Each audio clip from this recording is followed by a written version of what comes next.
प्यारे दोस्तों, कहानी शुरू करने से पहले आप हमारे चैनल को सब्सक्राइब करें और घंटी के निशान को जरूर दबाएं ताकि जब भी हम कोई नई कहानी लाएं तो वह सबसे पहले आप तक पहुंचे। अगर आपको नींद नहीं आती या मन बेचैन रहता है तो ये कहानी सिर्फ और सिर्फ आपके लिए है। तो अब अपने कमरे की सारी लाइट्स बंद कर लीजिए, आराम से लेट जाइए, अपने शरीर को बिल्कुल ढीला छोड़ दीजिए और अपनी सांसों को महसूस कीजिए। न ज्यादा तेज न बहुत धीमी, बस वैसे ही जैसे ठंडी हवा धीरे से चेहरे को छूती है। अब हर चिंता, हर सोच को एक एक करके बाहर निकाल दीजिए। आप और हम बस इस पल में हैं। अब तैयार हो जाइए, क्योंकि हम लेकर आए हैं एक ऐसी कहानी जो सिर्फ सुनने के लिए नहीं, महसूस करने के लिए है। सर्दी अपने पूरे जोर पर थी। हवा इतनी ठंडी थी कि सांस लेते ही सीने में चुभन होती। हर घर की छत पर ओस जम चुकी थी। खेतों में पाला पड़ गया था और सरसों के फूल ठंड से झुक गए थे। रात का सन्नाटा ऐसा था कि किसी के चलने की आहट भी बहुत दूर तक सुनाई दे जाती। गांव का नाम था सुखपुर, लेकिन इस सर्दी में किसी के चेहरे पर सुख नहीं था। पिछले महीने से पूरे गांव में एक ही चर्चा थी, 2 खतरनाक चोर जो रात को आते हैं और सबको डरा कर चले जाते हैं। लोग कहते थे वो आते हैं बिना आवाज के और जाते हैं किसी निशान के साथ। किसी के घर से बर्तन गायब हुए तो किसी के यहाँ पैसे। पर हैरानी की बात यह थी कि कई बार उन चोरों ने गरीब घरों के आंगन में खाना, दाल या गुड़ रखकर चले गए। कभी किसी की टूटी छत ठीक कर दी, कभी किसी की गाय को चारा डाल गए। लोग डरते भी थे और सोचते भी, क्या ये सच में चोर हैं या कोई और बात है। उस रात गांव में चारों तरफ धुंध थी। चौपाल पर सब इकट्ठा हुए थे। आग जल रही थी, पर लपटें भी कांप रही थीं।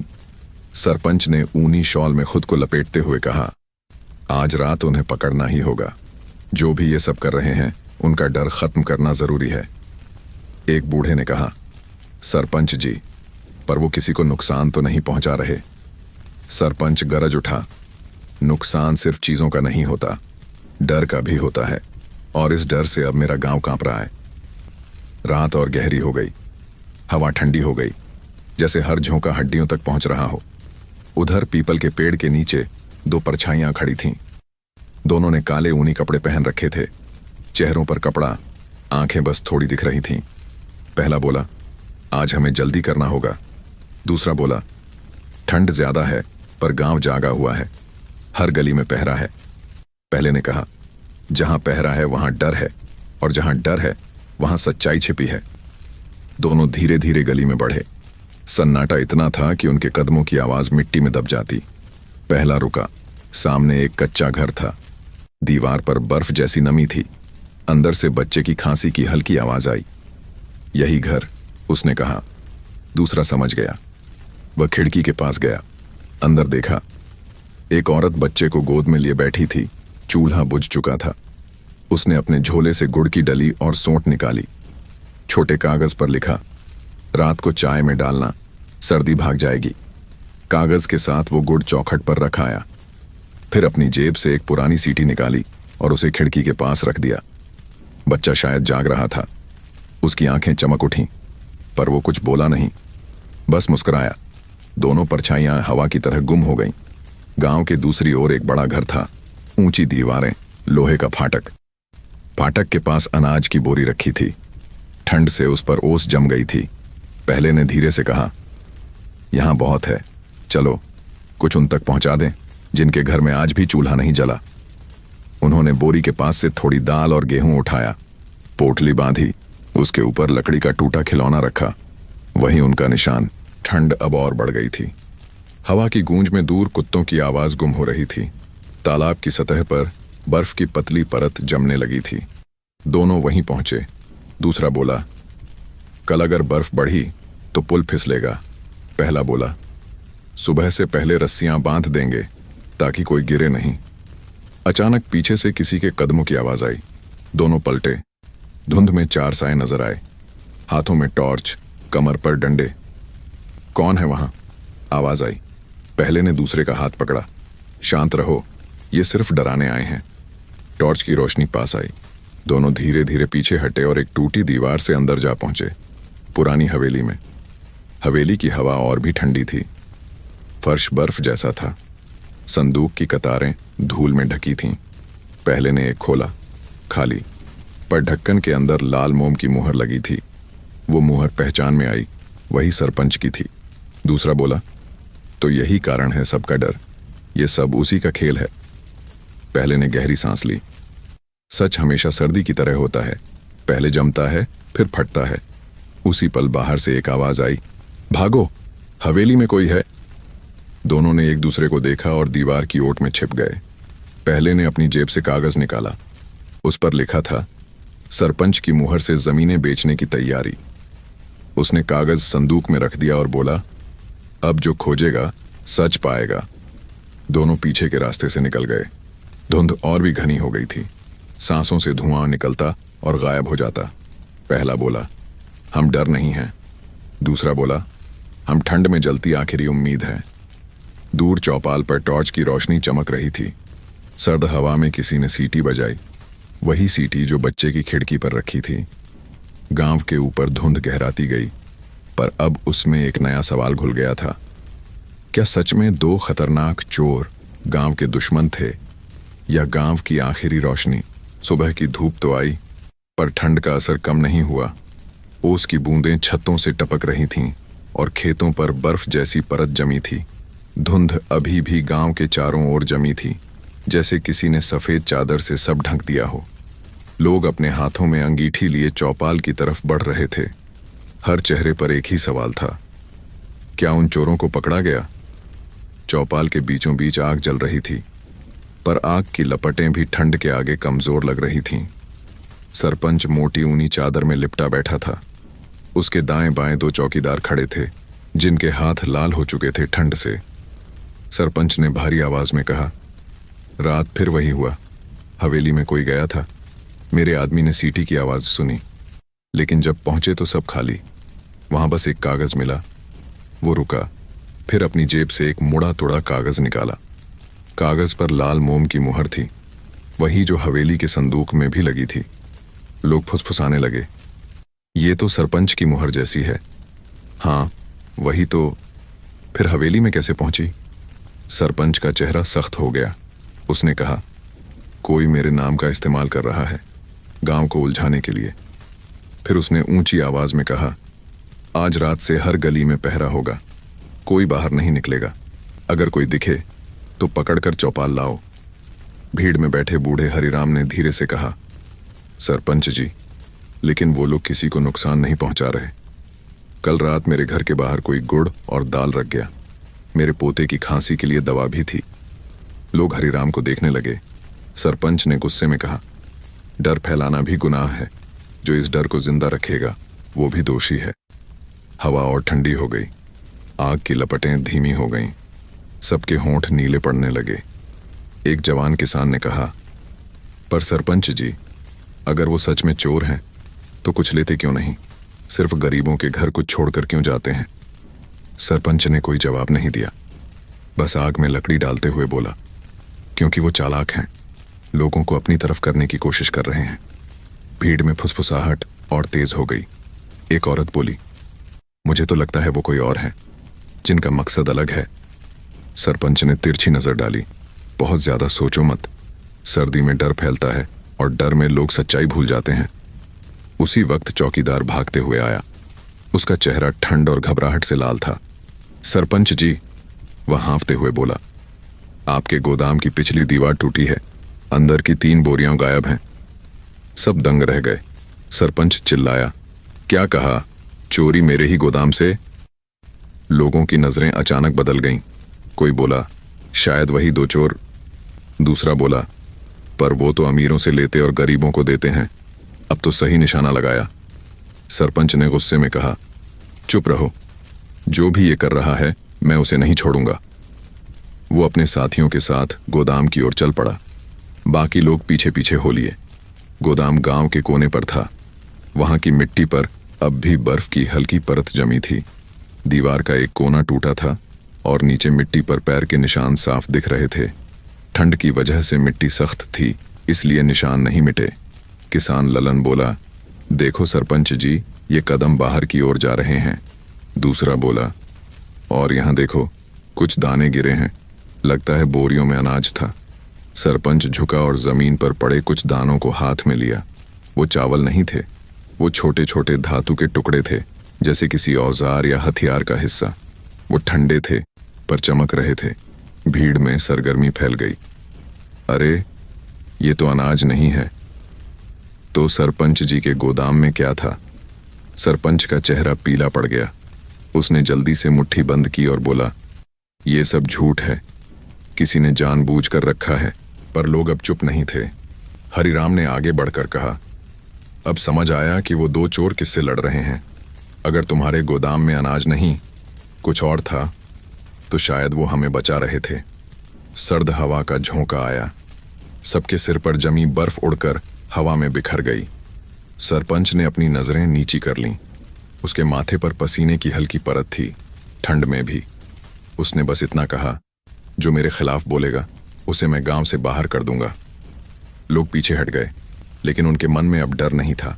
सवाल जाग गए थे। उधर गांव की सबसे पिछली गली में वही दो परछाइयां फिर दिखीं।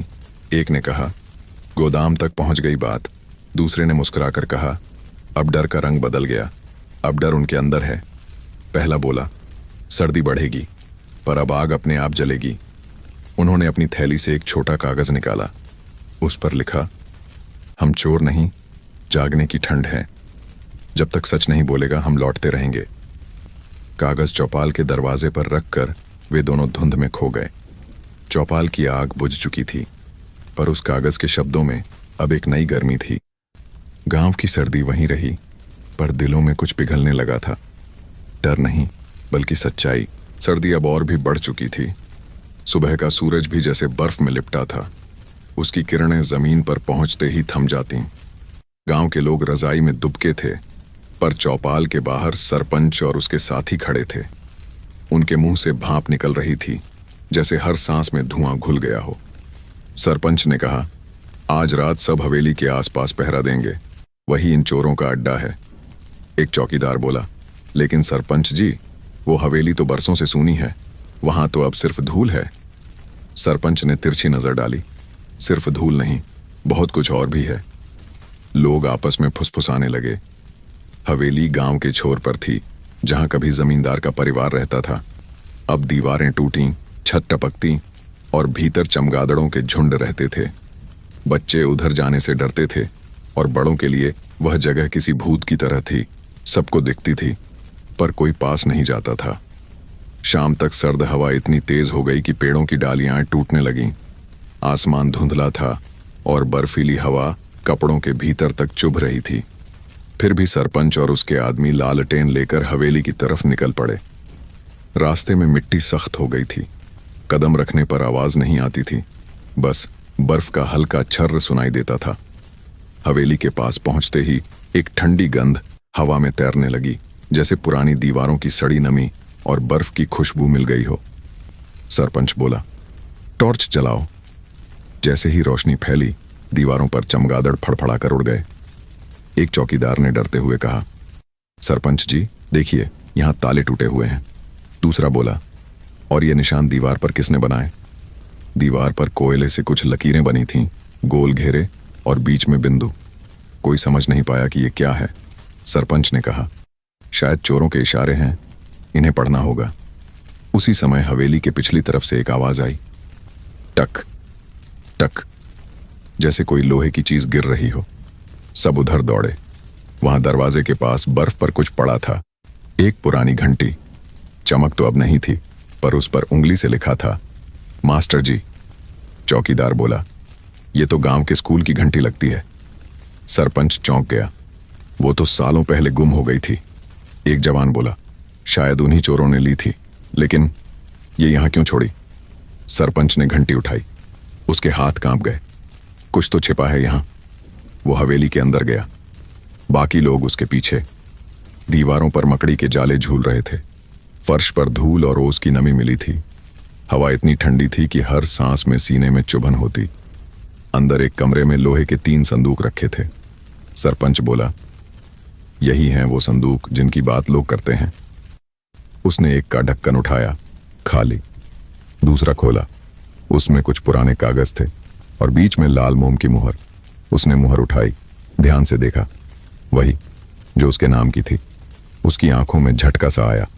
लोग पीछे खड़े फुसफुसाने लगे, ये तो सरपंच की मुहर है। पर अगर ये असली है तो इसका मतलब। सरपंच ने घबरा कर कहा, यह किसी ने नकली बनाई है मुझे फंसाने के लिए। लेकिन उसकी आवाज कांप रही थी। उसी वक्त दरवाजे के पीछे से ठंडी हवा का झोंका आया। लालटेन की लौ कांपी और बुझ गई।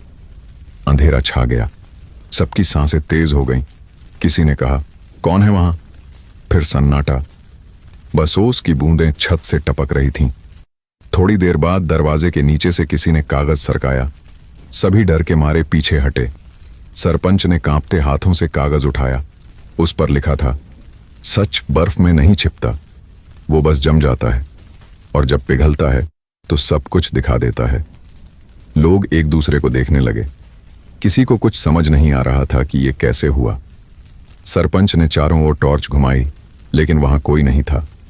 दीवार के कोने पर बस 2 पांव के निशान बने थे जो बाहर की ओर जा रहे थे। चौकीदार ने कहा, वो यहीं थे सरपंच जी, अभी अभी। सरपंच चिल्लाया, सब तरफ देखो, पकड़ो उन्हें। लेकिन बाहर घना कोहरा था। रोशनी बस कुछ ही दूर तक जाती थी। लोगों ने बाहर जाकर देखा, हवेली के पीछे की मिट्टी पर बर्फ में एक और निशान बना था। वहां रखा था एक छोटा सा लकड़ी का पहिया, वही जो चोरों का निशान था। उसके नीचे एक पोटली पड़ी थी। सरपंच ने झुककर खोला। अंदर गेहूं, दाल और एक पुराना कागज। कागज पर लिखा था, हम वही लौ हैं जिसे बुझाने से अंधेरा नहीं मिटता। सरपंच का चेहरा पीला पड़ गया। उसके हाथों की नसें नीली हो गईं। ठंड ने उसकी सांस रोक दी, या डर ने, कोई नहीं जानता। वो बस एक शब्द बोला, ये नाम। कागज के नीचे 2 नाम लिखे थे, भैरव और कारिया। लोगों में हलचल मच गई।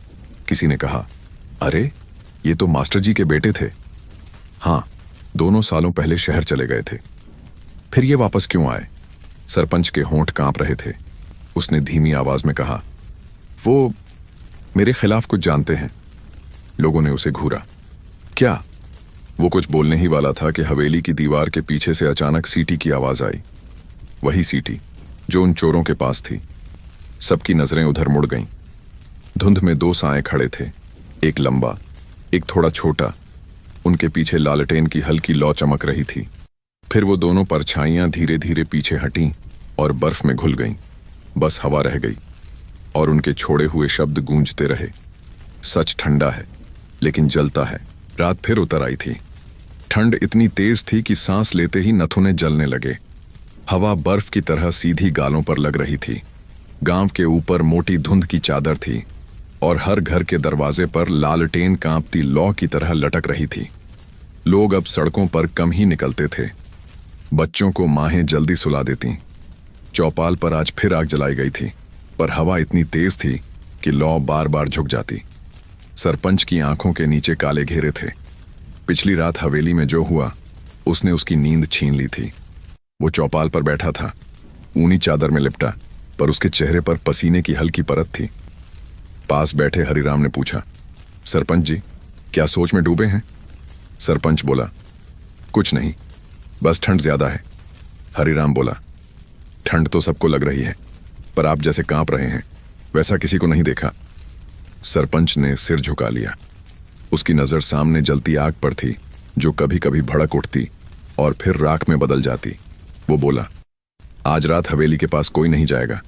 जो जाएगा वो वापस नहीं लौटेगा। भीड़ में सन्नाटा फैल गया। ठीक उसी समय हवा का तेज झोंका आया। धुंध चौपाल में घुस आई। लालटेन की लौ कांपी और बुझ गई। सभी ने एक दूसरे को देखा। किसी ने कहा, कहीं वो दोनों फिर तो नहीं आ गए? सरपंच ने तुरंत कहा, लालटेन जलाओ। जैसे ही नई लौ जली, धुएं की परत ऊपर उठी, पर वो धुआं सिर्फ आग का नहीं था, वो कहीं और से आ रहा था। गांव के पश्चिमी हिस्से की तरफ से काला धुआं हवा में फैल रहा था। एक युवक भागता हुआ आया। सरपंच जी, हवेली की तरफ से आग उठ रही है। सरपंच ने घबरा कर कहा, आग? हवेली में? वो तुरंत खड़ा हुआ और भीड़ उसके पीछे चल पड़ी। रास्ते में ठंड और तेज होती गई। पेड़ों से बर्फ के टुकड़े गिर रहे थे। हवा में राख की गंध थी। जब सब हवेली पहुंचे तो देखा, आंगन के बीचों बीच लाल लपटें उठ रही थीं। धुआं आसमान तक जा रहा था। पर अजीब बात यह थी कि हवेली के आसपास की बर्फ पिघली नहीं थी, बस आग का एक गोल घेरा बना था।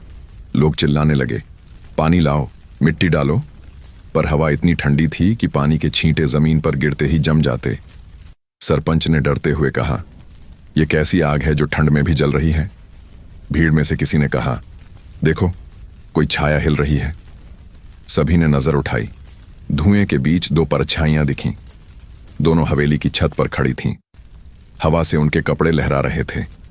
एक ने हाथ में लालटेन पकड़ी थी, जिसकी लौ काली दिख रही थी। लोगों के शरीर ठिठक गए। किसी की हिम्मत नहीं हुई बोलने की। सरपंच ने कांपती आवाज में कहा, कौन हो तुम? छत से आवाज आई, वो जिनसे तुम डरते हो, और डर ही हमारा रास्ता है। दूसरी परछाई ने कुछ फेंका। वो चीज सीधे चौपाल के चौकीदार के पास गिरी। वो एक पुरानी नोटबुक थी, आधी जली हुई। उस पर लिखा था, मास्टर जी की डायरी। लोगों ने देखा, पन्ने अधजले थे, लेकिन कुछ शब्द साफ पढ़े जा सकते थे। सरपंच ने गांव की जमीनें गिरवी रखीं। बच्चों के स्कूल के पैसे हवेली के संदूक में छिपाए गए। हवा फिर चली और लालटेन की लौ अचानक बुझ गई। जब रोशनी लौटी तो छत खाली थी। दोनों परछाइयां गायब थीं। सरपंच ने झुककर डायरी उठाई। उसके हाथ कांप रहे थे। भीड़ में हलचल मच गई। किसी ने कहा, अब तो साफ है सरपंच जी, ये चोर नहीं है, ये हमें सच्चाई दिखाने आए हैं। दूसरा बोला, मास्टर जी के बेटे हैं ये, वही जो बरसों पहले शहर चले गए थे। सरपंच ने गुस्से में डायरी को जमीन पर पटका। सब झूठ है। पर पन्ने हवा में उड़ गए। कुछ पन्ने जलती राख में गिरे और जलने लगे। पर एक पन्ना उड़कर सरपंच के पैरों पर आकर गिरा। उस पर लिखा था, जो डर फैलाता है उसका सच सबसे पहले जलता है। भीड़ अब खामोश थी। सबकी नजरें सरपंच पर थीं। उसकी आंखें लाल थीं, जैसे ठंड और डर ने मिलकर उनमें आग जला दी हो। वो बोला, जिसने ये सब किया है वो अगर मेरे सामने आया तो उसे जिंदा नहीं छोड़ूंगा। इतना कहकर वो घर की ओर चला गया। लोग वहीं खड़े रहे। हवेली की आग अब धीमी पड़ रही थी। धुएं की गंध हवा में अब भी थी, पर उसमें कुछ नया था, जैसे जलती सच्चाई की खुशबू। रात का आखिरी पहर था। गांव में हर घर के दरवाजे पर बर्फ जम चुकी थी, मगर उस बर्फ के बीच एक चीज चमक रही थी। हर घर के बाहर किसी ने लालटेन रखी थी और उसकी लौ पूरी रात जलती रही। लोग कहते हैं, उस रात गांव में ठंड जरूर थी, पर डर पहली बार थोड़ा कम हुआ। और हवेली की राख में किसी ने एक कागज पाया, जिस पर लिखा था, जब आग डर को जलाती है तब सर्दी भी गर्म लगने लगती है। सुबह की धूप आई तो जमीन पर बर्फ की पतली परत चमक रही थी। पेड़ों की टहनियों पर ओस की बूंदें लटक रही थीं और हर बूंद में धूप की छोटी किरण फंसी थी। ठंड अब भी बरकरार थी, इतनी कि उंगलियां सुन्न पड़ जाएं। गांव में पिछली रात की चर्चा हर किसी की जुबान पर थी। कोई कह रहा था, हवेली की आग अपने आप लगी थी, तो कोई कहता, नहीं, वो दोनों चोरों ने ही लगाई थी। लेकिन एक बात पर सबका मन ठहर गया था, मास्टर जी की डायरी। बच्चे तक ये कहानी सुन रहे थे। कोई पूछता, माँ, मास्टर जी कौन थे? माँ कहती, वो जो हमें लिखना पढ़ना सिखाते थे बेटा, जिनकी घंटी की आवाज से सुबह होती थी। बच्चा फिर पूछता, और वो दोनों चोर? माँ बस मुस्कुराती, शायद वही जो अब भी हमें सिखा रहे हैं कि सच से डरना नहीं चाहिए। सर्दी बढ़ती जा रही थी। हवा इतनी ठंडी कि सांस बाहर निकलते ही धुएं की तरह दिखती। हर घर के चूल्हे पर आग जल रही थी, लेकिन लोग अब भीतर से बेचैन थे। उधर गांव के छोर पर वही पुरानी टूटी झोंपड़ी थी, जहां कभी मास्टर जी रहते थे। दीवारें आधी गिरी हुई और फर्श पर बर्फ की परत। लेकिन वहां अब दो परछाइयां बैठी थीं, भैरव और कारिया। दोनों ठंडी दीवार से टिके थे। पास में बुझी हुई लालटेन और उनके बीच रखी वही स्कूल की घंटी। कारिया ने अपने हाथों को रगड़ा, सांस छोड़ी और बोला, ठंड बढ़ती जा रही है भाई। भैरव मुस्कुराया, ठंड तो दिल में नहीं घुसनी चाहिए। फिर उसने घंटी को उठाया, साफ किया और कहा, याद है, इसी घंटी से पिताजी कहते थे, बच्चों को जगाओ, उजाला फैलाओ। कारिया ने सिर हिलाया, और अब हम उसी घंटी से अंधेरा मिटाने निकले हैं। भैरव ने घंटी को ध्यान से देखा। किनारों पर खरोंचें थीं, पर धातु अब भी चमकती थी। वो बोला, जब आखिरी बार ये घंटी बजी थी तब हम दोनों बच्चे थे। उस दिन बर्फ पड़ रही थी और सरपंच पिताजी से झगड़ रहा था। कार्या ने धीरे से कहा, वो दिन कभी भूला नहीं। उसी दिन सरपंच ने कहा था, सच बोलने वाले भूख से मरते हैं, और पिताजी ने जवाब दिया था, सच बोलने वाले भले ठंड में कांपें पर झूठ की आग में नहीं जलते। दोनों कुछ देर चुप रहे। हवा का झोंका आया। दीवार की दरार से बर्फ के छोटे टुकड़े उड़कर अंदर गिरे। भैरव ने घंटी को थामा और बोला, अब वक्त है इसे फिर से बजाने का। कार्या ने पूछा, कहाँ? भैरव बोला, वही पुराना स्कूल जहां बच्चों की हंसी अब बंद हो गई है। शाम ढलने लगी। सूरज लाल गेंद की तरह बर्फ में उतर गया। गांव के रास्ते सुनसान थे। लोग दरवाजे बंद कर चुके थे। भैरव और कार्या ठंडी हवा में स्कूल की ओर चल पड़े। उनके पैरों के नीचे बर्फ की परत चटकती जाती। चर चर। पुराना स्कूल अब खंडहर जैसा था। छत टपकती, दरवाजे टेढ़े, पर दीवार पर अब भी एक फटा हुआ बोर्ड टंगा था, सुखपुर प्राथमिक विद्यालय। दोनों अंदर गए।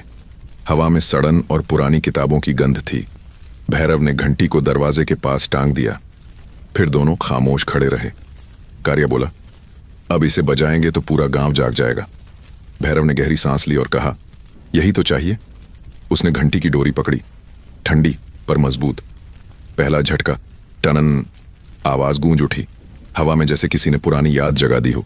दूसरा झटका, टन टन, आवाज बर्फ पर टकराकर लौटने लगी।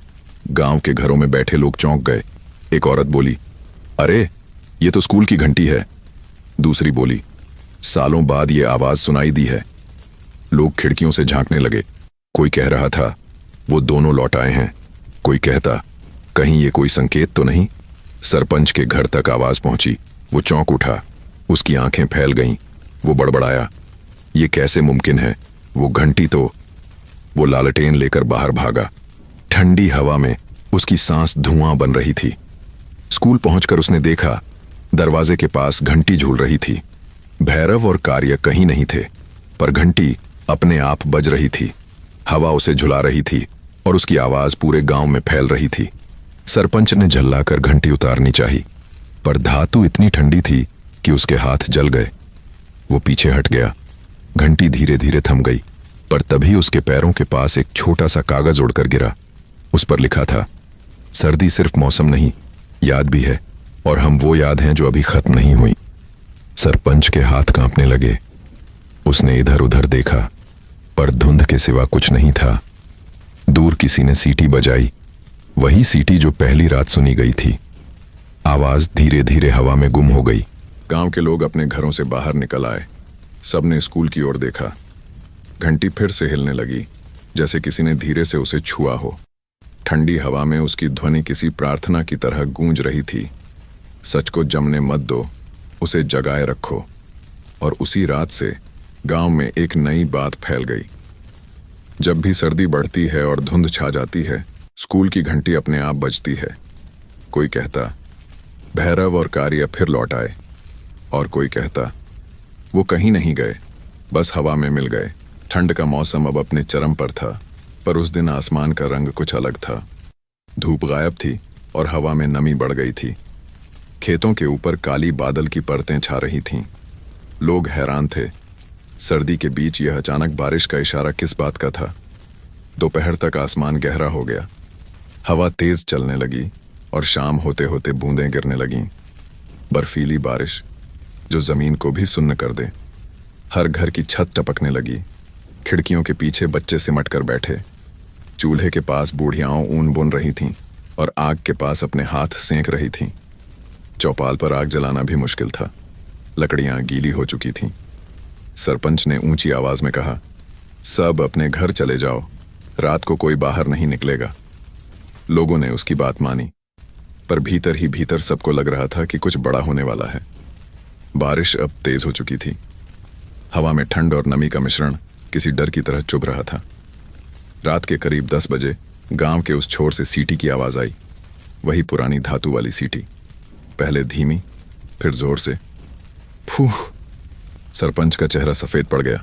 वो बोला, फिर आ गए।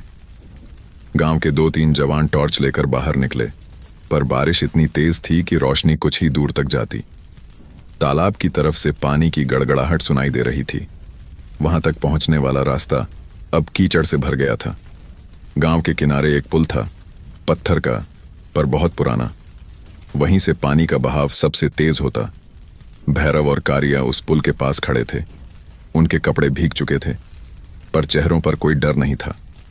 भैरव बोला, आज पानी बढ़ेगा, अगर पुल टूट गया तो नीचे के घर बह जाएंगे। कारिया ने सिर हिलाया, रस्सियां तैयार हैं, बस थोड़ी देर में बांध देता हूं। दोनों ने ठंडे पानी में उतरकर पुल के खंभों से मोटी रस्सियां बांधना शुरू किया। पानी इतना ठंडा था कि पैरों की त्वचा सुन्न पड़ गई। बारिश की बूंदें चेहरे पर चुभतीं, पर दोनों डटे रहे। तभी बिजली चमकी। सफेद रोशनी ने आसमान और धरती को पल भर के लिए एक कर दिया, और उसी रोशनी में भैरव ने कुछ देखा। पुल के दूसरी ओर एक आदमी खड़ा था। उसके हाथ में लालटेन थी। बारिश में उसकी लौ कांप रही थी। भैरव ने आंखें सिकोड़कर देखा। वो सरपंच है। सरपंच पानी के ऊपर बने रास्ते की तरफ बढ़ रहा था। उसकी आवाज आई, तुम दोनों रुक जाओ। तुम सोचते हो मैं नहीं जानता तुम कौन हो। भैरव ने ठंड में कांपती आवाज में कहा, जानते तो हो ही सरपंच जी, तभी तो छिपते रहे। कारिया ने रस्सी कसते हुए कहा, हमसे लड़ने नहीं, खुद से लड़ने का वक्त आ गया है। सरपंच हंस पड़ा, तुम दोनों बच्चों को लगता है कि इस गांव को बचा लोगे। इस बारिश में खुद बच जाओ तो बड़ी बात है। इतना कहकर उसने अपने हाथ की लालटेन फेंक दी, सीधी पुल के नीचे। तेज हवा चली और पुल के नीचे का बांध हिलने लगा। भैरव ने तुरंत कहा, कारिया, बांध कसो। दोनों ने अपने शरीर की पूरी ताकत लगा दी। रस्सी पुल के खंभों से कसकर बंधी, पर पानी की धार और तेज हो गई। लहरें अब उनके घुटनों तक पहुंच गई थीं। उधर गांव की ओर से कुछ लोग भागते हुए आए। हरिराम ने दूर से चिल्लाया, पुल टूट रहा है। लोगों के चेहरे डर से जम गए, पर उसी वक्त दोनों भाइयों की परछाइयां पुल के ऊपर दिखीं, जैसे ठंड और तूफान के बीच दो ज्वालाएं जल रही हों। भैरव ने चिल्लाकर कहा, किसी को मत आने दो, रस्सी बांध दी है, अब बहाव नहीं बढ़ेगा। हरिराम की आंखें नम हो गईं। वो बोला, तुम कौन हो बेटा? आवाज आई, हम वही हैं जिन्हें तुम चोर कहते हो, पर हमारा काम चोरी नहीं, बचाना है। बारिश और तेज हो गई। बिजली की गरज से आसमान फटने जैसा लगा। सरपंच अब भी पुल के किनारे खड़ा था, पर अचानक उसका पैर फिसला। वो पानी में गिर पड़ा। भैरव ने बिना सोचे छलांग लगा दी। पानी की धार बहुत तेज थी, पर उसने सरपंच का हाथ पकड़ लिया। दोनों पानी में बहने लगे। कारिया ने रस्सी पकड़ी और जोर से खींचा। दोनों किनारे के पास आए। भैरव ने सरपंच को बाहर धकेल दिया, पर खुद बहाव में फंस गया। लोग दौड़े, रस्सी फेंकी, पर तब तक भैरव पानी में गुम हो चुका था। सिर्फ उसका मफलर पुल की रेलिंग में फंसा रह गया। बरसात थमने लगी, पर आसमान अब भी रो रहा था। सरपंच जमीन पर पड़ा कांप रहा था। हरिराम उसके पास आया, बोला, जिसे तुम चोर कहते थे, उसने तुम्हारी जान बचाई। सरपंच की आंखों से आंसू निकल पड़े। सुबह जब बारिश रुक गई तो तालाब के किनारे एक लकड़ी की पेटी बहकर आई। लोगों ने खोला। अंदर एक घंटी थी और उसके साथ एक कागज। कागज पर लिखा था, पानी ठंडा था पर मन गर्म था, डर को बहा लाना जरूरी था। गांव के लोग घंटी को चौपाल में रखकर बोले, अब ये घंटी सिर्फ बच्चों के लिए नहीं बजेगी, यह हर सर्दी हमें याद दिलाएगी कि डर से बड़ी कोई ठंड नहीं। उस दिन से जब भी सर्दी में बारिश होती, गांव के लोग कहते, भैरव अब भी पुल के नीचे पहरा देता है। बारिश थम चुकी थी, पर ठंड ने अब नया रूप ले लिया था। हवा में नमी घुल चुकी थी, जो हड्डियों तक उतर जाती। आसमान हल्का नीला और धुंधला था। गांव के रास्तों पर जगह जगह कीचड़ था और उसमें जमी बर्फ की परत चमकती थी। लोग धीरे धीरे अपने घरों से निकल रहे थे, पर हर किसी की नजर अब भी पुल की दिशा में थी, जहां पिछली रात भैरव गायब हुआ था। हरिराम चौपाल के पास खड़ा था। उसके हाथ में वही घंटी थी जो पानी में बहकर आई थी। उसकी आंखें नम थीं। वो बुदबुदाया, जिसे सबने चोर समझा वही गांव का रखवाला निकला। चौपाल के पास ही सरपंच बैठा था, कंबल में लिपटा, पर कांपता हुआ। ठंड उसके शरीर में कम और मन में ज्यादा उतर चुकी थी। उसने कहा, भैरव को खोजो, चाहे जैसा हो गया हो, उसे ढूंढो। लोग नदी किनारे गए, तालाब का किनारा खंगाला, पर भैरव नहीं मिला। बस उसका मफलर मिला, जो अब भी भीगा हुआ था। गांव अब दो हिस्सों में बंट चुका था। एक तरफ वे जो कहते थे भैरव और कार्या सच्चे थे, और दूसरी तरफ वे जो अब भी सरपंच की बात मानते थे। पर उस शाम कुछ ऐसा हुआ जिसने सबको सोचने पर मजबूर कर दिया। सरपंच के गोदाम से फिर अजीब आवाजें आने लगीं, पहले धीमी, फिर भारी। थक थक, जैसे कोई अंदर कुछ खींच रहा हो। चौकीदार दौड़ते हुए आया। सरपंच जी, आपके गोदाम से धुआं निकल रहा है। सरपंच ने झटपट लालटेन उठाई और वहां पहुंचा। गोदाम की दीवारें नम थीं और छत से पानी टपक रहा था। अंदर घुसते ही मिट्टी और लोहे की गंध मिली। धुएं के बीच कुछ बोरियां रखी थीं, काले कपड़े की बोरियां। हर बोरी पर लाल रंग से लिखा था अनाज, पर किसी बोरी से अनाज की महक नहीं आ रही थी। सरपंच ने कांपते हाथों से एक बोरी खोली। उसके अंदर चावल नहीं, छोटे छोटे लोहे के टुकड़े थे, कुछ चमकदार, कुछ धारदार। उसने एक टुकड़ा उठाया तो चौकीदार ने डरते हुए पूछा, ये क्या है मालिक? सरपंच बोला, ये खेत जोतने के औजार हैं, पुराने। पर उसकी आवाज कांप रही थी। चौकीदार ने दूसरी बोरी खोली। इस बार अंदर एक बक्सा था। उस बक्से में कुछ पुराने कागज रखे थे। पहले पन्ने पर लिखा था सुखपुर जमीन सुधार योजना, ठेकेदार लालमल चौधरी, और नीचे छोटा सा नाम था सरपंच गोविंद। चौकीदार की आंखें फैल गईं। मालिक, ये तो वही कागज हैं जो हवेली से गायब हुए थे। सरपंच ने जल्दी से कागज खींचकर फाड़ दिए। किसी को मत बताना।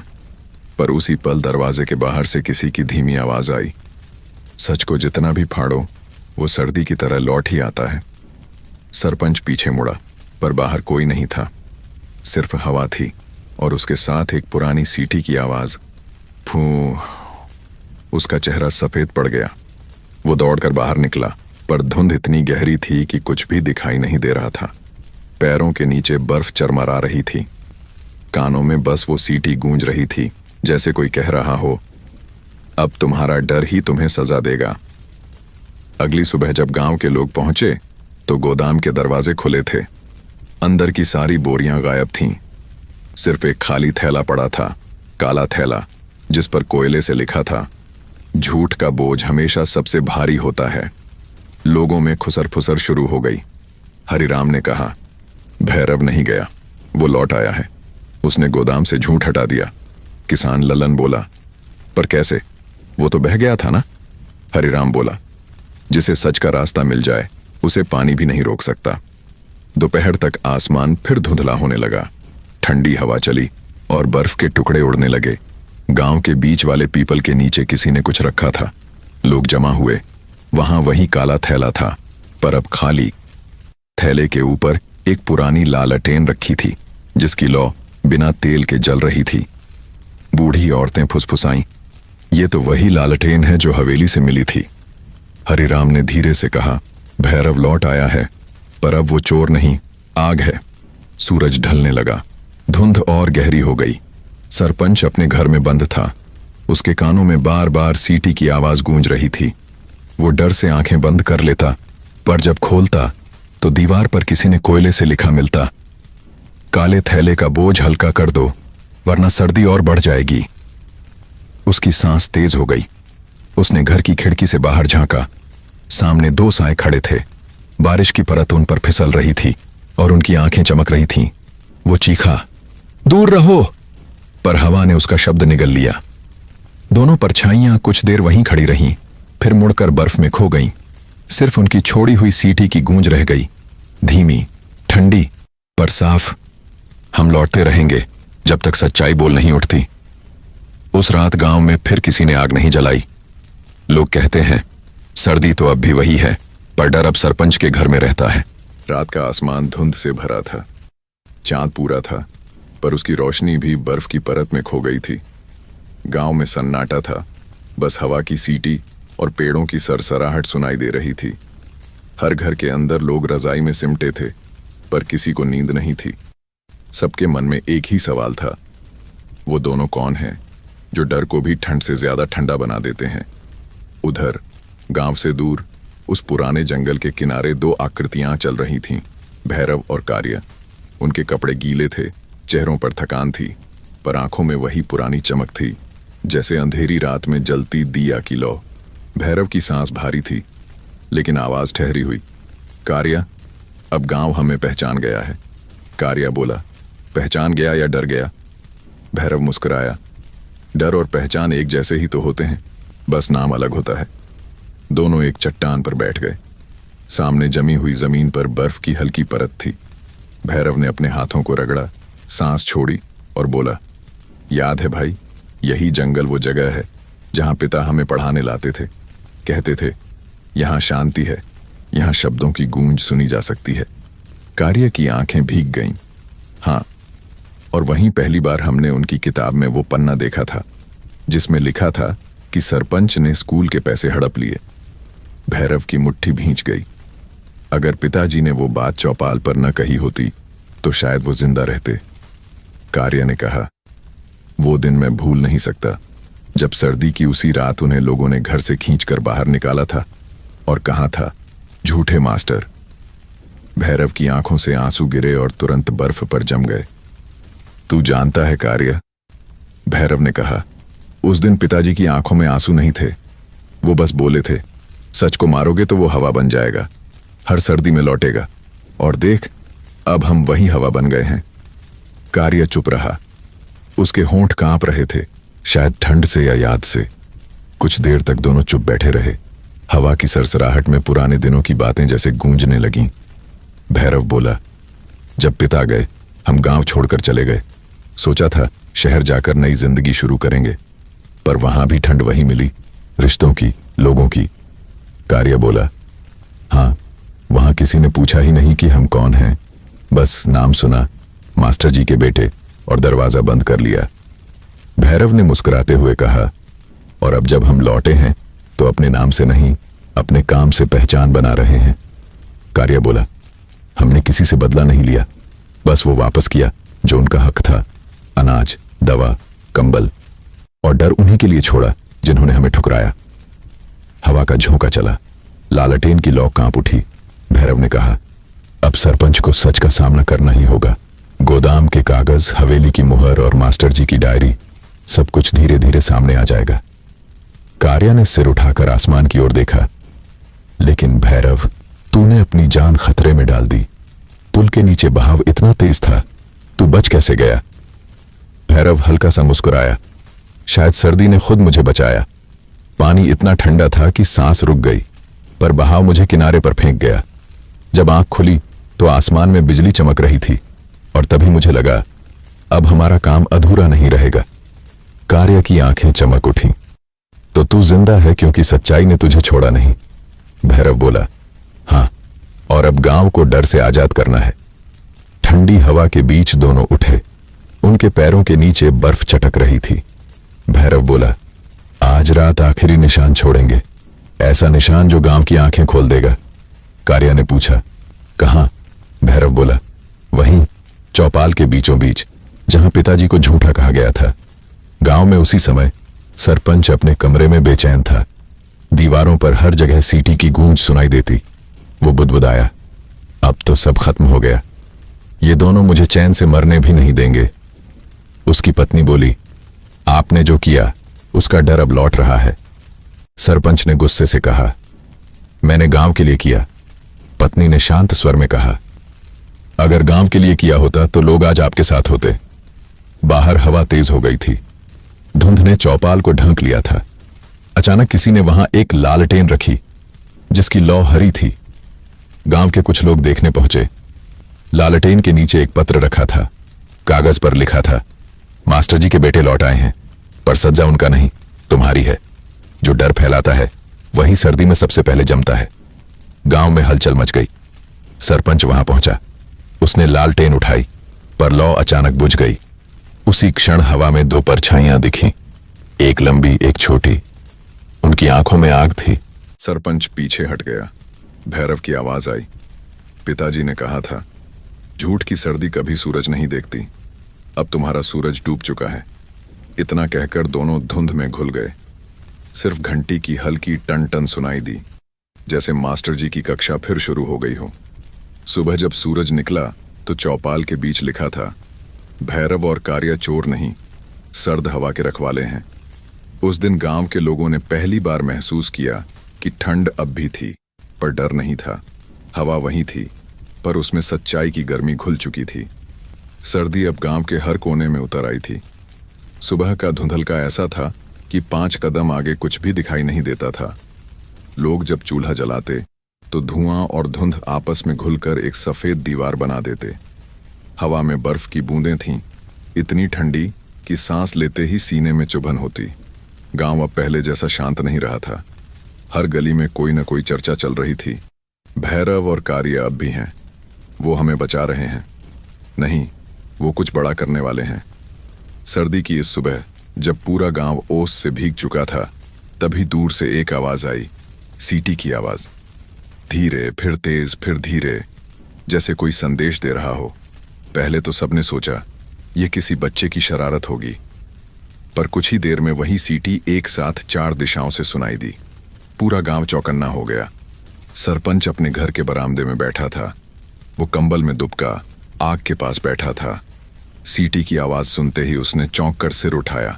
उसका चेहरा डर से सख्त हो गया। वो बड़बड़ाया, फिर शुरू हो गया, ये संकेत है। उसने तुरंत अपने चौकीदारों को बुलाया। पूरा गांव देखो, पता लगाओ ये आवाज कहां से आ रही है। पर चौकीदारों को सिर्फ ठंडी हवा और धुंध मिली। सीटी की आवाज कभी पास से आती, कभी दूर से, जैसे हवा के साथ खेल रही हो। गांव के बीचों बीच चौपाल पर लोग जमा हो गए। हरिराम ने कहा, यह कोई चेतावनी है। हर सर्दी में यह आवाज कुछ कहती है। एक किसान बोला, पिछली बार सीटी के बाद पुल टूटा था, अब क्या होगा। दूसरा बोला, शायद अब झूठ टूटेगा। ठीक उसी वक्त चौपाल के पास खड़े पीपल के पेड़ से एक लालटेन नीचे गिरी। सब डरकर पीछे हटे। लालटेन का शीशा टूटा और उसके भीतर से एक छोटा कागज बाहर निकला। हरिराम ने झुककर उठाया। कागज पर कोयले से लिखा था, 3 बार सीटी बजे तो आंखें खोल लेना, सच्चाई पास होगी। लोग एक दूसरे को देखने लगे। सरपंच वहीं पहुंचा। उसका चेहरा पीला पड़ गया। वो चिल्लाया, किसी ने यह नाटक रचा है, सब घर जाओ। लेकिन उसी समय दूसरी बार सीटी बजी, इस बार इतनी जोर से कि हवा भी कांप उठी। धुंध और घनी हो गई। लालटेनें बुझने लगीं और तभी चौपाल के ठीक पीछे की दीवार पर एक छाया उभरी। 2 आकृतियां, एक लंबी और एक थोड़ी छोटी। लोगों ने डरकर एक साथ सांस रोक ली। छाया धीरे धीरे आगे बढ़ी और दीवार पर 2 शब्द उभर गए, भोर का सच। हरिराम ने पूछा, इसका क्या मतलब है। एक बुजुर्ग बोला, शायद कल सुबह कुछ होने वाला है। सरपंच ने गुस्से में कहा, किसी ने रंग से ये लिखा है, इन दोनों भाइयों का खेल अब खत्म होगा। वो तुरंत अपने लोगों के साथ हवेली की ओर बढ़ गया। हवेली अब अंधेरे में डूबी थी। दीवारों पर ओस के कतरे टपक रहे थे। अंदर जाते ही सरपंच ने टॉर्च जलाई, पर रोशनी झिलमिलाने लगी। दीवार के बीचों बीच किसी ने कोयले से लिखा था, आज की रात आखिरी है, सर्दी का हिसाब चुकता होगा। सरपंच के हाथ कांपने लगे। उसने टॉर्च जमीन पर गिरा दी। बाहर से तीसरी बार सीटी बजी, लंबी, गहरी और ठंडी, जैसे आसमान खुद बोल उठा हो। वो दौड़कर बाहर आया। हवा में बर्फ उड़ रही थी। हर दिशा में धुंध के बीच कोई ना कोई लालटेन चमक रही थी, कभी बाईं तरफ, कभी दाईं, कभी आसमान की ओर। हर लालटेन की लौ किसी अलग जगह इशारा कर रही थी। चौकीदारों ने चिल्लाकर कहा, सरपंच जी, ये लालटेनें खुद चल रही हैं। पर सरपंच जानता था कि ये संकेत हैं। वो चीख पड़ा, ये दोनों मुझे गांव के सामने गिराना चाहते हैं। हरिराम जो वहां पहुंचा था बोला, नहीं सरपंच, वो तुम्हें गिराना नहीं, तुम्हारा सच दिखाना चाहते हैं। अचानक हवा की दिशा बदली। धुंध हटने लगी। सामने स्कूल की इमारत दिखी, वही जहां मास्टर जी पढ़ाते थे। उसकी छत पर 2 आकृतियां खड़ी थीं, भैरव और कार्य। दोनों ने हाथ उठाया। भैरव ने वही घंटी हवा में बजाई, टनन टनन टनन, 3 बार। पूरा गांव जाग उठा। सभी ने अपनी खिड़कियां खोलीं। लोग बाहर निकले। ठंडी हवा में घंटी की गूंज ऐसे फैल रही थी, जैसे पुराना सच फिर जिंदा हो गया हो। फिर स्कूल के दरवाजे पर रोशनी जली। किसी ने भीतर दीपक जलाया था। दरवाजे पर कुछ लिखा था। मास्टर जी निर्दोष थे। सरपंच वहीं जम गया। उसकी आंखों से आंसू निकल पड़े। वो घुटनों के बल बैठ गया। मुझे माफ कर दो, वह बड़बड़ाया। लेकिन हवा में सिर्फ सीटी की गूंज थी, धीमी, दूर जाती हुई, जैसे जवाब दे रही हो। सर्दी माफ करती है पर भूलती नहीं। सुबह जब सूरज निकला तो गांव की दीवारों पर एक साथ कई निशान बने थे। हर दीवार पर लिखा था 3 सीटी, 3 सच्चाइयां, डर, झूठ और पछतावा। और उसके नीचे एक निशान, लकड़ी का टूटा पहिया। लोगों ने देखा, चौपाल के बीचों बीच लालटेन जल रही थी और उसके नीचे वही घंटी रखी थी जिस पर लिखा था मास्टर जी। गांव की ठंडी हवा में अब भी सीटी की हल्की गूंज थी, धीमी, कोमल और सच्चाई से भरी। सर्दी अब अपने चरम पर थी। सूरज सुबह दिखता तो सही, पर उसकी रोशनी में कोई गर्मी नहीं थी। धुंध इतनी गाढ़ी थी कि आदमी अपना ही हाथ सामने नहीं देख पाता। गांव की गलियों में बर्फ की पतली परत जमी थी और हर सांस से धुआं निकलता था। चौपाल के सामने पीपल का पेड़ ठिठुरता खड़ा था। उसकी टहनियां सूख चुकी थीं और नीचे की मिट्टी सख्त बर्फ जैसी हो गई थी। लोग आग के लिए लकड़ी इकट्ठा करने निकले, पर लकड़ी भी गीली थी। ठंड इतनी थी कि लोग बात करने से भी डरते, कहीं सांस बर्फ बनकर टूट न जाए। ऐसे ही एक दिन सुबह हरिराम चौपाल के पास पहुंचा। वह अपनी लाठी के सहारे चल रहा था, पर चेहरे पर चिंता थी। उसने देखा, चौपाल की पिछली दीवार में हल्की दरार पड़ गई थी। वो बुदबुदाया, ये दीवार तो कल तक ठीक थी। उसने झुककर दीवार छुई। ठंडी थी पर नरम भी। कुछ देर बाद गांव के 2 युवक आए। हरिराम ने कहा, इस दीवार में कुछ गड़बड़ है, इसे गिरने से पहले देख लेना चाहिए। उन्होंने फावड़ा उठाया और दीवार के नीचे की मिट्टी थोड़ी हटाई। अंदर से कुछ लकड़ी के टुकड़े दिखाई दिए। ये क्या है?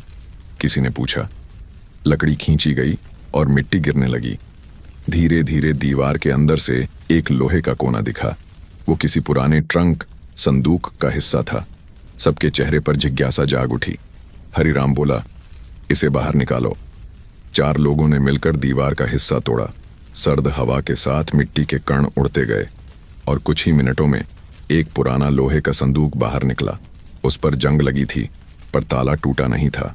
ताले के ऊपर धूल जमी थी और लाल मोम का निशान भी था, वही जो हवेली में मिला था। भीड़ जमा हो गई, लोग फुसफुसाने लगे। फिर वही मुहर। ये तो मास्टर जी के समय की चीज लगती है, हरिराम ने कहा। इस बार इसे चौपाल के बीच खोलना चाहिए ताकि सब देख सकें। सरपंच भी वहां पहुंच चुका था। उसने कांपती आवाज में कहा, किसी ने इसे यहां छिपाया होगा, पर क्यों? हरिराम ने कहा, सर्दी के मौसम में दीवारें भी सच बोल देती हैं सरपंच जी। शायद अब वक्त आ गया है कि ये भी बोले। उसने फावड़े से ताला तोड़ा। धातु की आवाज सर्द हवा में गूंज गई। टन। संदूक खुला। अंदर पुराने कागज, कुछ मुड़े तुड़े नोट और एक मोटी डायरी रखी थी। डायरी के पहले पन्ने पर लिखा था, ग्राम सुखपुर, लेखा रजिस्टर, मास्टर गोविंद। हरिराम ने धीरे से पन्ने पलटे। हर पन्ने पर तारीखें थीं, राशियां थीं और नीचे हस्ताक्षर, सरपंच गोविंद। लोगों ने एक दूसरे की ओर देखा। सरपंच के चेहरे का रंग उड़ गया। वो हकलाया, ये झूठ है, किसी ने नाम लिख दिया होगा। हरिराम बोला, नाम तो वही है, लेकिन तारीखें देखो। वो पढ़ने लगा। 15 जनवरी, स्कूल के बच्चों के लिए किताबों का खर्च निकाला गया। 25 जनवरी, अनाज बांटने का हिसाब बंद। और उसके नीचे, राशि गांव के विकास कोष में जमा। हरिराम ने आगे पढ़ा। फरवरी, कोष से 500 रुपये निकाले गए। हस्ताक्षर, सरपंच गोविंद। नीचे एक और पंक्ति थी, भैरव और कारिया के पिता मास्टर गोविंद ने विरोध किया, उन्हें सेवा से हटाया गया। चौपाल में सन्नाटा फैल गया। सिर्फ हवा की सीटी गूंज रही थी। लोग धीरे धीरे सरपंच की ओर देखने लगे। उसकी आंखों में डर था और माथे पर पसीना। ठंड में भी उसके हाथ कांप रहे थे। हरिराम ने कहा, यही है वो पक्के सबूत जिन्हें दीवार ने छिपा रखा था। जिसे तुमने कच्चा समझा, वही अब सबसे मजबूत हो गया। सरपंच चीख उठा, यह सब उन दोनों भाइयों का जाल है। हरिराम ने शांत स्वर में कहा, अगर ये जाल है तो सच इसकी डोरी है।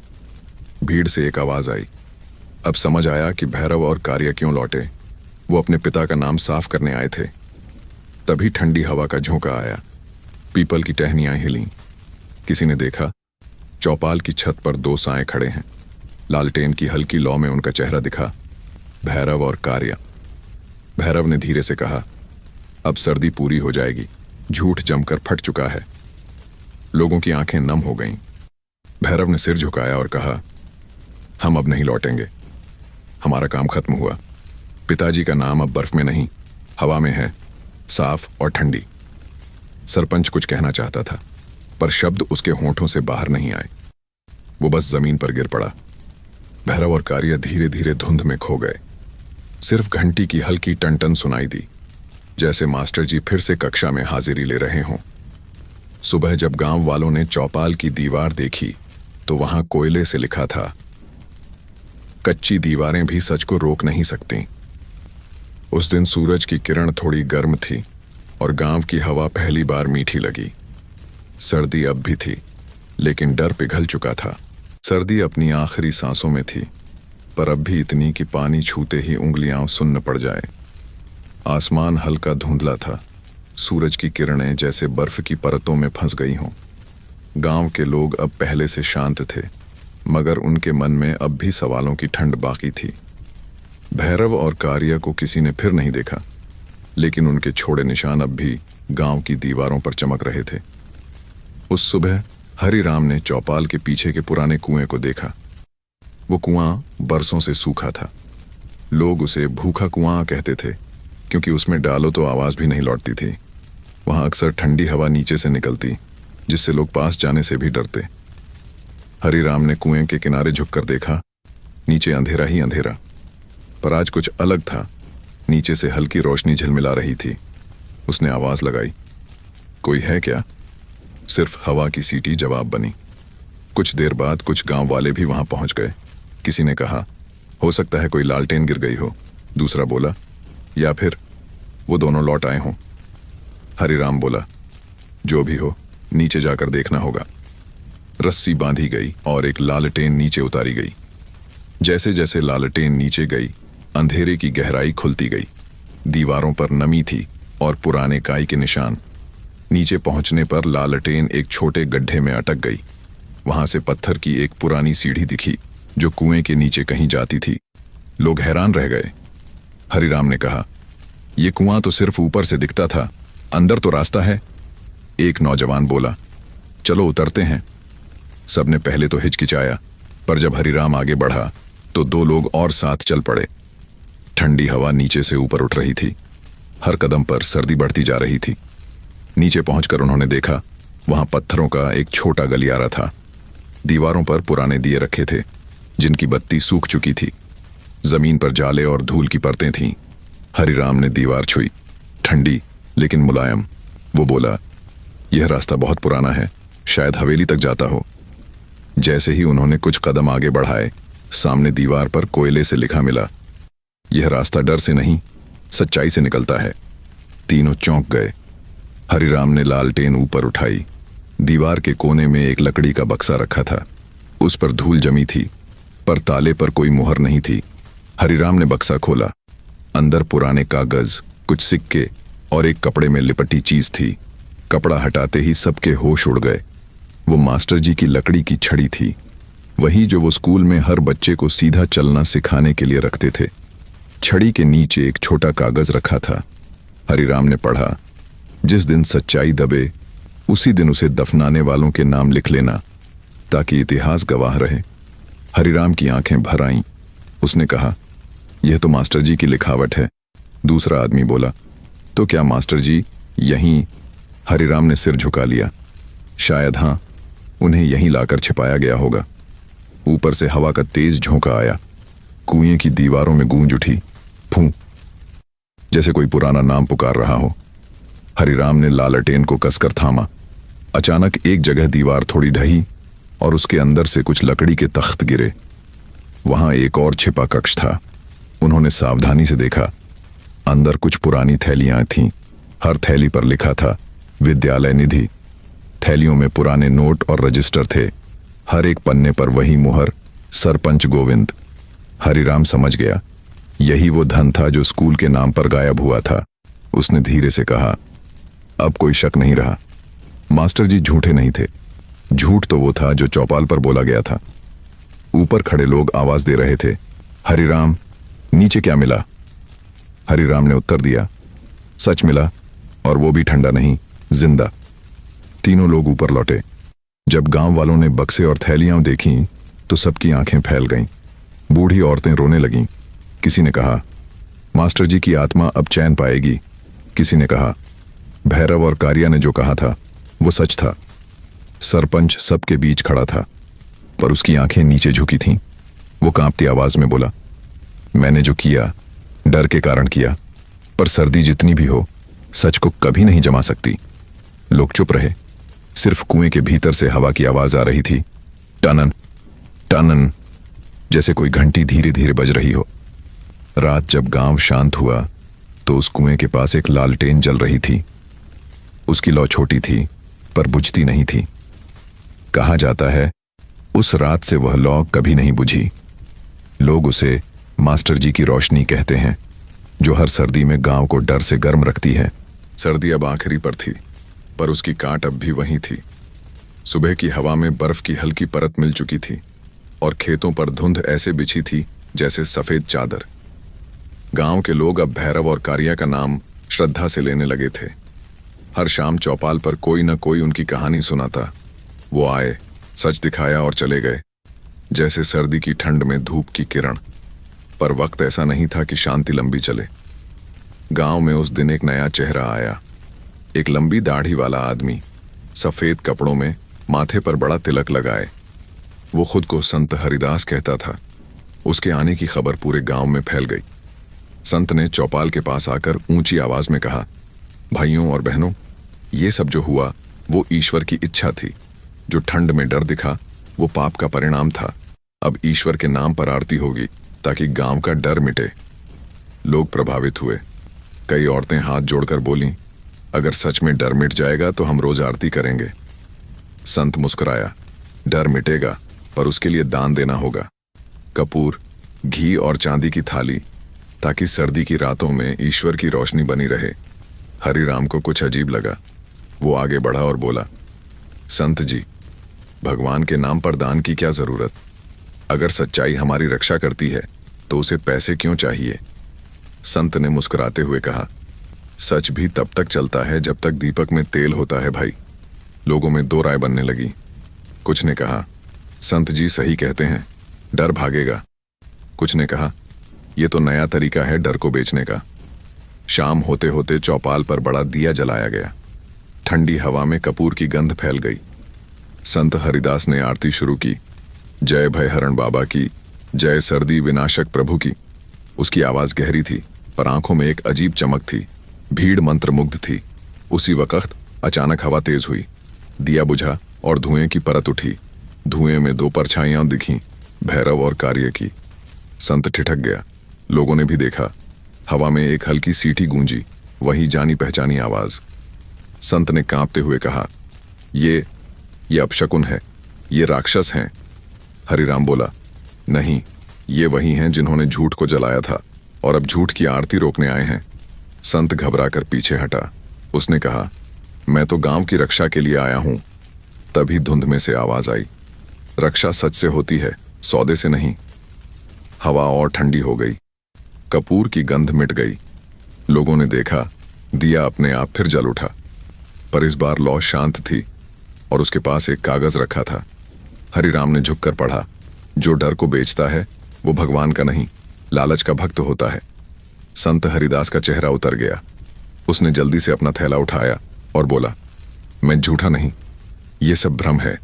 लेकिन भीड़ अब समझ चुकी थी। लोगों ने रास्ता छोड़ दिया और संत धीरे धीरे गांव से बाहर चला गया। सर्द हवा फिर गांव में गूंजने लगी। हरिराम ने कहा, अब ये आरती नहीं, सच्चाई की लौ है। लोगों ने उस दिए के पास बैठकर प्रार्थना की। सर्दी आए, झूठ आए, पर सच कभी न बुझे। रात गहराती गई। ठंडी हवा में घंटी की हल्की टन-टन गूंजने लगी। लोगों ने ऊपर देखा। आसमान में दो तारे एक साथ चमक रहे थे। किसी ने कहा, भैरव और कारिया अब आसमान से चौपाल देख रहे हैं। दूसरा बोला, हाँ, वो अब डर नहीं, प्रकाश बन गए हैं। अगली सुबह जब सूरज निकला तो चौपाल की दीवार पर लिखा था, आरती सच की जलाओ ताकि सर्दी भी गर्म लगे।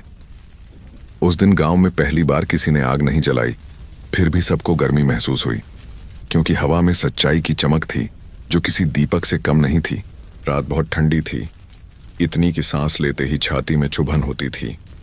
आसमान में बादल नहीं थे, फिर भी चांद की रोशनी धुंध से छिपी थी। गांव की गलियां सुनसान थीं, बस कुत्तों के भौंकने की आवाज बीच बीच में गूंजती थी। लोग रजाई में दुबके थे, मगर नींद किसी को नहीं आ रही थी, क्योंकि उस रात हवा में कुछ बेचैनी थी, कुछ ऐसा जैसे सर्दी किसी नए राज को जन्म देने वाली हो। चौपाल पर हरिराम अकेला बैठा था। उसके पास वही लालटेन थी जो अब गांव के लिए सच की लौ बन चुकी थी। वो धीरे से बुदबुदा रहा था, भैरव, कार्य, अब तुम शांति में हो ना? इतना कहते ही दूर से हवा में एक धीमी सी टनन गूंजी। वो मुस्कुरा उठा, समझ गया तुम यहीं हो। पर तभी हवा का रुख बदला। दूर हवेली की दिशा में एक चमक उठी, पहले हल्की, फिर तेज, जैसे किसी ने आग जला दी हो। हरिराम खड़ा हो गया। हे भगवान, अब क्या हुआ? वो दौड़ते हुए हवेली की ओर भागा। पीछे से गांव के और लोग भी लालटेनें लेकर निकले। ठंडी हवा में दौड़ते हुए उनके पैरों से बर्फ उड़ रही थी। जब वे हवेली पहुंचे तो देखा आंगन के बीचों बीच आग लगी थी। पर अजीब बात यह थी कि आग सिर्फ एक जगह सिमटी थी। आसपास की चीजें, यहां तक कि सूखी लकड़ी भी नहीं जल रही थी। लाल लौ हवा में तैर रही थी और उसके बीच में दो आकृतियां दिखीं, भैरव और कार्या की। उनकी परछाइयां जैसे आग की लपटों से बनी हों। लोग ठिठक गए। हरिराम ने कांपती आवाज में कहा, भैरव, ये क्या है? हवा में एक स्वर उभरा, ये आग झूठ की राख मांग रही है। लोग एक दूसरे को देखने लगे। सरपंच, जो अब तक अपने घर में था, लालटेन लेकर दौड़ा चला आया। उसके चेहरे पर घबराहट थी। उसने चिल्लाकर कहा, फिर मेरा पीछा कर रहे हो तुम दोनों? लपटें ऊंची हुईं और आवाज आई, हम तुम्हारा नहीं, तुम्हारे पाप का पीछा कर रहे हैं। सरपंच का चेहरा लाल पड़ गया। वो गुस्से में बोला, मैंने गांव के लिए किया था सब।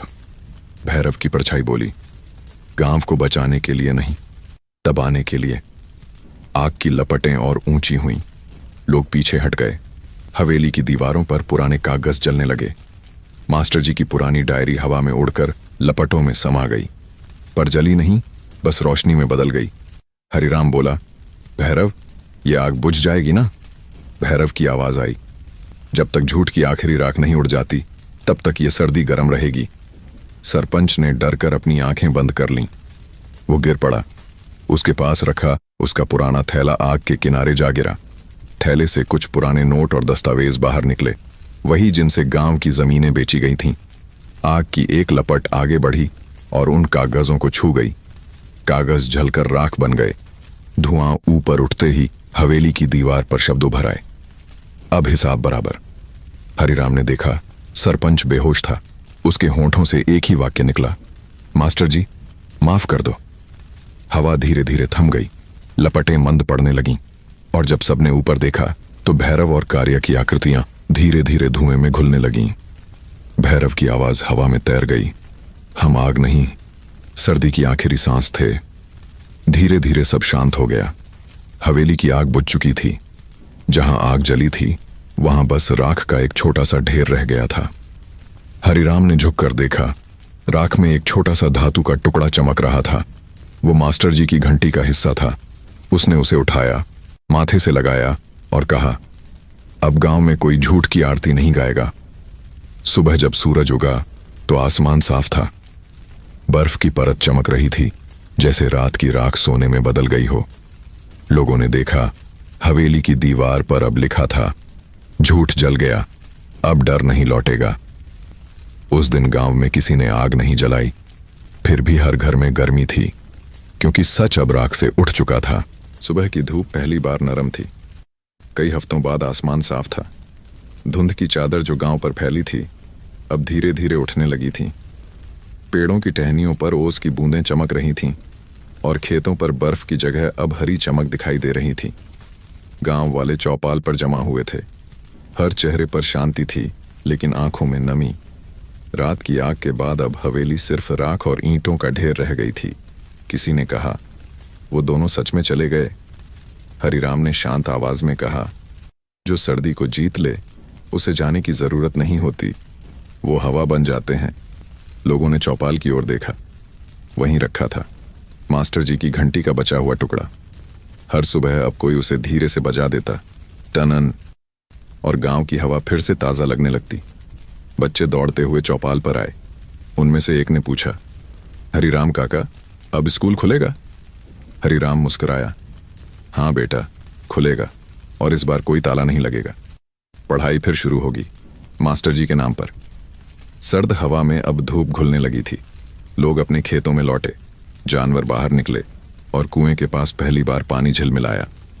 जिस कुएं को लोग भूखा कुआं कहते थे, अब वो पानी से भर गया था, साफ, ठंडा और चमकता हुआ। हरिराम ने झुककर पानी छुआ। देखो, सर्दी पिघल रही है। एक किसान बोला। भैरव और कारिया ने झूठ की राख से सच का पानी बना दिया। उसी वक्त हवा का झोंका आया। कुएं के पानी पर लहर उठी और किसी ने हल्की सी सीटी सुनी। वही पुरानी पहचान वाली आवाज। लोग मुस्कुराए। किसी ने कहा, वो अब भी यहीं है। दोपहर तक सूरज पूरा निकल आया। गांव की गलियां गर्म होने लगीं। लोगों ने अपने घरों के बाहर लालटेनें टांगी, पर इस बार लौ के लिए तेल नहीं डाला। वो लालटेनें अब स्मृति के प्रतीक थीं, जो सर्दी की अंधेरी रातों की गवाह बनी। शाम को चौपाल पर आरती नहीं, बल्कि बच्चों की पाठशाला लगी। हरिराम ने लकड़ी की पट्टी पर पहला शब्द लिखा, सच। बच्चों ने मिलकर दोहराया, सच। उनकी आवाज हवा में गूंजी और दूर पीपल के पेड़ की पत्तियां कांप उठीं, जैसे कोई सुन रहा हो, कोई जो लौट कर नहीं आया लेकिन याद बनकर ठहरा है। रात फिर आई, पर अब डर नहीं था। हवा में हल्की ठंड थी, लेकिन उसका एहसास मीठा था, जैसे किसी पुराने घाव पर ठंडी मरहम। लोग अपने घरों में चैन से सोए। हर घर के बाहर एक दीपक जल रहा था, जो भैरव और कार्य की याद में रखा गया था। रात के बीच जब सब सो चुके थे, हरिराम उठा और चौपाल की ओर गया। वहां वही लालटेन अब भी रखी थी। उसकी लौ धीमी धीमी जल रही थी। हरिराम बैठा, हाथ फैलाकर बोला, तुम दोनों ने गांव को बदल दिया, झूठ को मिटा दिया। अब सर्दी में भी हमें गर्मी मिलती है। हवा चली। लालटेन की लौ जरा कांपी, फिर स्थिर हो गई। उसी हवा में एक हल्की सी फुसफुसाहट गूंजी। हम नहीं गए, बस पिघल गए हैं इस हवा में। हरिराम की आंखें भर आईं। उसने घंटी के पास झुककर कहा, मास्टर जी, अब आपका गांव उजाला सीख गया है। सुबह जब सूरज फिर होगा तो चौपाल की दीवार पर नई पंक्ति लिखी थी, कोयले से नहीं, सुनहरी रोशनी से। सर्दी खत्म हो सकती है, पर सच्चाई कभी नहीं। गांव के लोग कहते हैं, उस दिन से हर साल जब सर्दी लौटती है तो भैरव और कार्य की याद भी लौटती है। रात में जब ठंडी हवा चलती है तो कोई कहता है, सुनो, ये वही सीटी है, अब डर की नहीं, भरोसे की। और हर सर्दी के आखिरी दिन गांव की चौपाल पर मास्टर जी की घंटी फिर एक बार बजती है, टनन टनन, जैसे सच फिर से कह रहा हो, हम यहीं हैं। साल का आखिरी दिन था। ठंड अब कम हो गई थी, पर हवा में अब भी उसकी खुशबू थी, वही पुरानी सर्दी की, जो हड्डियों तक उतरती थी, लेकिन अब डर नहीं जगाती थी। गांव के बच्चे चौपाल के पास खेल रहे थे और बुजुर्ग धूप में बैठकर अपनी हथेलियां सेंक रहे थे। चौपाल के बीचों बीच अब एक नया दीपक रखा गया था, मिट्टी का, पर उसकी लौ किसी धातु की तरह स्थिर थी। हर सुबह और हर शाम कोई न कोई उसे जला देता। लोग उसे भैरव कार्या की लौ कहते थे। उस दीपक के पास वही घंटी रखी थी, जो अब टूटी नहीं, बल्कि मंदिर का हिस्सा बन गई थी। हरिराम ने उसका नाम रखा, सच की आरती। उस दिन जब सूरज ढलने लगा तो पूरा गांव चौपाल पर इकट्ठा हुआ। हर घर से एक बच्चा आया, हाथ में एक छोटी लालटेन लिए। उन लालटेन की लौ भले अलग अलग थीं, पर सबकी चमक एक जैसी थी, शांत, सुनहरी और भरोसे से भरी। हरिराम ने चौपाल के बीच खड़े होकर कहा, आज उस सर्दी को पूरा 1 साल हो गया, जब हमने डर के बजाय सच्चाई को अपनाया। वो दोनों जिन्हें हमने चोर कहा, असल में वही हमारे रखवाले थे। लोगों ने एक साथ सिर झुका लिया। किसी की आंखें नम थीं, किसी के चेहरे पर मुस्कान। हरिराम ने आगे कहा, भैरव और कार्य ने हमें सिखाया कि सर्दी तब तक ठंडी नहीं लगती जब तक दिल में झूठ ना हो। पीपल के पेड़ के नीचे अब एक छोटी सी समाधि बनाई गई थी, वहीं जहां पहली बार लालटेन रखी गई थी। उस पर लिखा था, सर्द हवा के रखवाले भैरव और कारिया। शाम की हवा धीरे धीरे चल रही थी। बर्फ की जगह अब फूलों की खुशबू थी। बच्चे उस समाधि के पास खेलते हुए घंटी बजाते, टनन टनन, और हर बार हवा जवाब देती, हम यहीं हैं। सरपंच अब बूढ़ा हो चुका था। वो चौपाल के एक कोने में चुपचाप बैठा था। उसके चेहरे पर पछतावे की लकीरें गहरी थीं, पर आंखों में अब डर नहीं था, बस शांति थी। हरिराम उसके पास आया और बोला, सर्दी ने तुझे बहुत कुछ सिखाया है गोविंद। सरपंच ने धीमी आवाज में कहा, हाँ, और अब मैं वही करूंगा जो मास्टर जी ने किया था। सच बोलूंगा, चाहे ठंड कितनी भी हो। उसने अपने कांपते हाथों से घंटी बजाई। आवाज गूंजी, साफ, मीठी, सच्ची। लोगों ने उसे देखा और उस पल किसी ने कहा, अब गांव में कोई झूठा नहीं रहा। रात ढलने लगी। आसमान में तारे टिमटिमाने लगे। हवा में हल्की ठंड थी, पर दिलों में गर्मी। हर घर के बाहर दीपक जल रहे थे, पर एक दीपक ऐसा था जो पूरे गांव को रोशन कर रहा था। वही चौपाल वाला दीपक, भैरव कारिया की लौ। उसकी रोशनी आसमान तक जा रही थी, और तभी हवा का एक कोमल झोंका आया। दीपक की लौ जरा कांपी, फिर स्थिर हो गई। कहीं दूर किसी ने हल्की सी सीटी सुनी। फूह! लोग मुस्कुराए। बच्चे बोले, वो लौट आए। हरिराम ने आसमान की ओर देखा। 2 तारे साथ चमक रहे थे, एक थोड़ा बड़ा, एक थोड़ा छोटा। वो बुदबुदाया, हाँ, वो लौट आए हैं। अब डर की नहीं, याद की तरह। धीरे धीरे हवा ठंडी होती गई, पर चौपाल की लौ नहीं बुझी। रात भर वो जलती रही, बिना तेल के, बिना बाती के। लोगों ने कहा, ये वही लौ है जो सर्दी से नहीं डरती। सुबह जब सूरज उगा तो चौपाल के पास दीवार पर लिखा मिला। कोई नहीं जानता किसने लिखा, पर शब्द ऐसे थे जैसे खुद हवा ने उकेरे हों। हमने सर्दी देखी, डर भी देखा, पर सबसे बड़ा उजाला तब हुआ जब 2 चोर सच के रखवाले बन गए। और उसी दिन से गांव ने एक नया त्योहार शुरू किया, सच्चाई की रात। हर साल जब ठंड लौटती, लोग चौपाल पर इकट्ठा होकर वह घंटी बजाते, दीपक जलाते और कहते, ये लौ हमारी नहीं, उनका आशीर्वाद है। हवा बहती रहती, सीटी की गूंज सुनाई देती, और हर बार कोई न कोई मुस्कुरा देता, क्योंकि अब सब जानते थे, भैरव और कारिया कहीं गए नहीं। वो बस सर्द हवा बनकर हर घर की दीवारों पर ठहरे हैं। उनकी लौ अब भी जलती है, धीमी पर अमर। वो लौ